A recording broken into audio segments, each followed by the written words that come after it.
बाटो अँध्यारोमा हिँड्दै थिएँ म रिस र अहंकारको भारी बोकेर आफैसँग हार्दै थिएँ म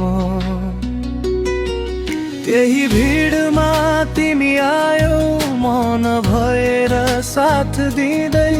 सबै कमजोरी चिने पनि मेरो हात नछोड्दै सबैले छोड्ने ठाउँमा तिमीले समात्यौ मेरो मन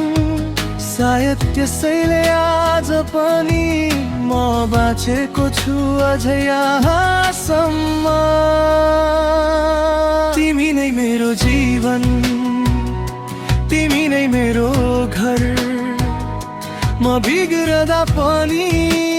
मलाई सम्हाल्ने नजर रिसमा कठोर भए पनि माफ गर्ने मन तिम्रो ठुलो छ मेरो हरेक जितको पछाडि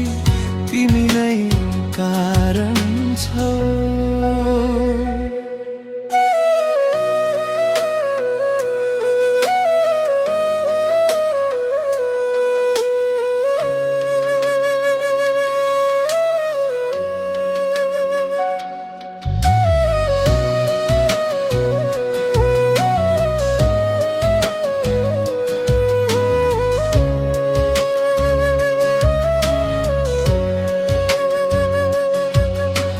दिनको त्यो चुप्पीले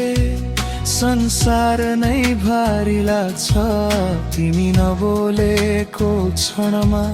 मेरो सास नै अड्किन्छ मन बोली बस्न सक्दिन पहिले झुक्ने म नै हुँ किनकि हार स्वीकार गरेर तिमीलाई जित्ने चाहना ममै छ यदि तिमी जस्ती अरू कोही हुन्थ्यो भने सायद म एक्लै भइसकेको हुन्थे।